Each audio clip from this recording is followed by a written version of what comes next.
Okay, we're going to show you how to install your FishPulse audio files onto your Apple device, and also how to install a free offline music player where you can play those without an internet connection.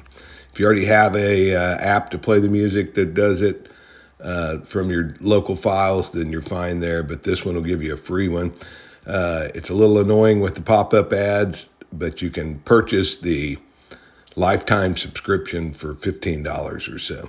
So we're going to use Safari browser. If you use a different browser, the steps are going to be a little bit different than what we show, but basically what you're wanting to do is get those files onto your device where you can find them. So let's open Safari. And the first step is to go to this page, which is fishthumper.com.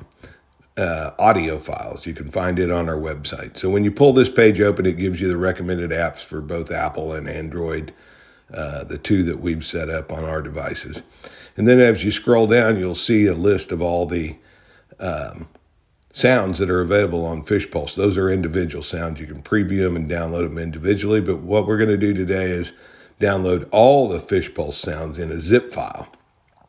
So we're going to go ahead and click on all FishPulse sounds zip file, and that's going to ask us if we want to download those, and we're going to just go ahead and choose download. This is a very simple step. So that's all there is on this page. So now what we need to do, since this is a zip file, we've got to extract those into actual individual files.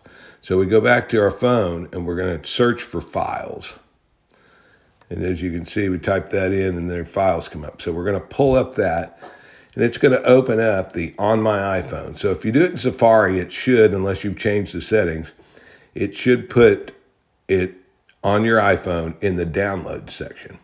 So we find the downloads folder, which is here, click it, and you'll see that file, soundfilesfishpulse.zip.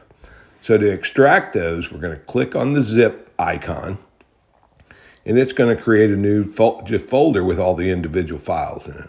We click that, you'll see the individual files there that are ready. Okay, so we're ready and set up. So now we're going to go to the offline music app. So if you go to your Apple store and you're going to search for this, we're going to search for offline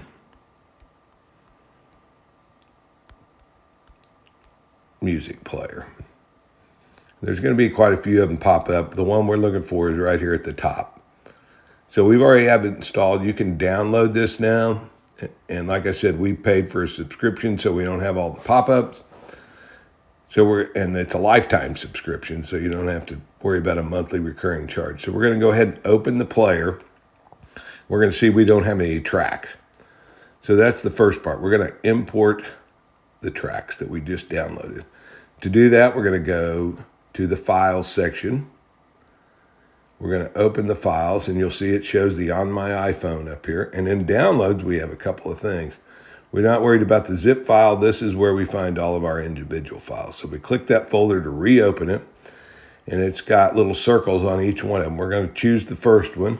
Then at the bottom left, you can go down. If you want to download all of them at once, you can click Select All, which is what we're going to do. So they're all selected. We're going to click Open. And it added all 13 of them to there. We're still on the import page. Let's go back on the bottom left and click the Tracks tab. And you'll see all of our tracks are now imported into this. So the only setup we have to do is let's click on one of them. And it's going to start playing. So we're going to shut that down. So next to the arrow button at the bottom where it's showing your track, click it to open the full-size page. And on the bottom left, you'll see the round circle that has two arrows on it with a 1 in the middle. Yours may not be activated, but we're going to click on it and hit repeat 1.